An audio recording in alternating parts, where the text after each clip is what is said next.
At the outset, I'd like to thank the organizers for giving me an opportunity to present in this wonderful symposium. I'm just going to share my presentation. I hope my screen is visible and I'm well audible. Yeah, perfect, Rishi. Okay, great. So the topic that has been given to me is epithelial thickness maps. And that's actually one of the areas which is of great interest to me because I think it has revolutionized my approach to refractive surgery and also to diagnosis of keratoconus. So epithelium is not a homogeneous layer. It has different thickness in the center compared to the periphery. And we know that the epithelium is the greatest kind of smoothing agent. If you have irregularities in the stroma, it fills up these irregularities and compensates for all the bumps in the underlying layers so that the surface remains smooth for us to see well. So basically, it is this assumption that we are using to kind of make an early diagnosis of ectasias, because when you have an ectasia and the stroma is bulging in front, the epithelium in front of it compensates by thinning a little bit. And that way, your initial topography is maintained normal and your corneal surface may not show very early keratoconus changes, even though your epithelium has started showing changes. And that's the presumption of using an epithelial thickness map in the diagnosis of early ectasia. So this is just like a normal map. And you can see that in general, you have thicker centrally, followed by inferiorly and superiorly, rather than nasally and temporally. Now, this is a classic case of ectasia you can see on the topography on the left side. And is my cursor visible? And on the right, you can see the epithelial thickness map. So you can see exactly corresponding to the area of the cone, you have thinning of the cornea. The cooler colors are thinner colors and the warmer colors are thicker colors. And you can see the thick, it is the thin area of the epithelium is surrounded by a donut of thickened epithelium all around it. So basically the epithelium stops short of the cone. It just starts accumulating around the base of the cone, and that's why you have this donut of thickening. So earliest demonstration of this was with the high frequency ultrasound. Dr. Dan Reinstein's group had shown this in very beautiful studies. And later this was applied in the Fourier domain OCTs once we had this technology. And that's when it became more widespread because it was clinically available. So these are some of the initial papers from Dr. Dan Reinstein's group showing very clearly in different grades of keratoconus how you have this focal thinning at the area of the ectasia surrounded by this donut of thickening. And this paper by David Huang et al. Showed it for the first time in the Octoview OCT, similar kind of epithelial patterns of thinning over the apex of the cone. And several other papers have come after that, which have shown, have kind of reiterated the same thing, showing a very good kind of correspondence with ectasia. So this is just one of my patients, and you can see again a clear-cut keratoconus on the topography. And along with that, you have on the stromal thickness map, you can see a focal thinning, and accordingly, you have a focal thinning on the epithelial map. So this is one of those borderline topographies. You have a little inferior steepening, you're not sure what it is. Even the pachymetry map looks okay, but look at the epithelial thickness map, clear-cut focal thinning surrounded by a donut of thickening.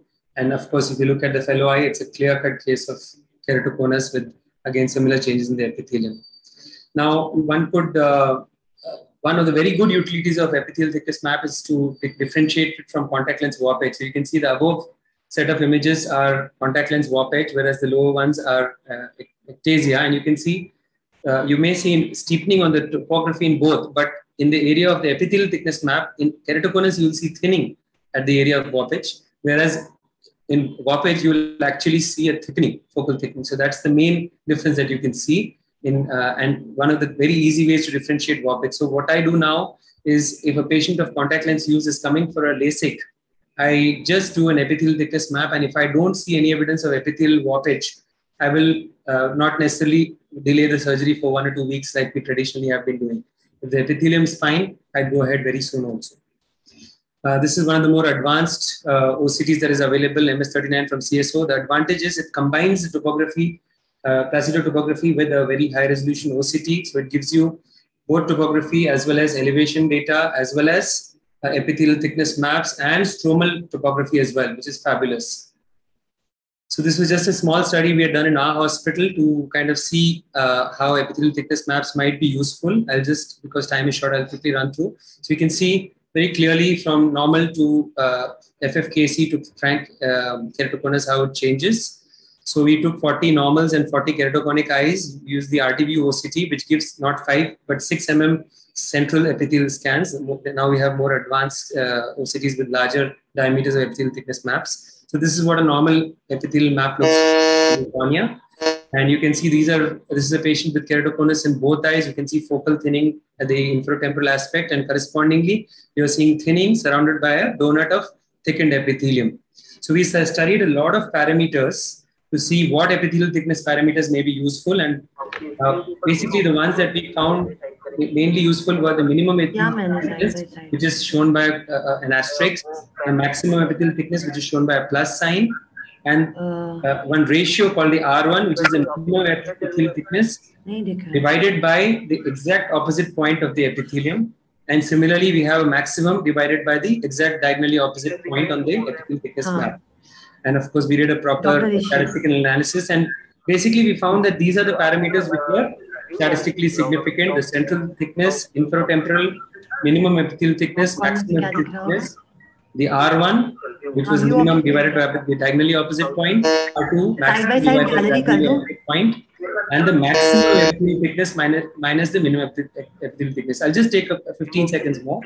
So just the other parameters are of course not statistically significant. And based on this, we kind of got these kind of cutoff values for all these parameters. And we saw with many of our patients, and to our pleasant surprise, many of the patients were showing a large number of these parameters showing abnormal in the cutoff values. So this, I think, may be a way to quantify the epithelial thickness map, not just look at the value. And this is a case of kind of FFKC. Even here you have one parameter which is abnormal, and of course the pattern is also abnormal. So to conclude, epithelial thickness maps can help us identify early keratoconus and help to screen patients for refractive surgery. It provides additional evidence in diagnosis. And newer devices like the Avanti and the Nest9 give us larger diameters, so we can see on a more global scale what is happening even in the peripheral part of the cornea. Thank you so much, Doctor.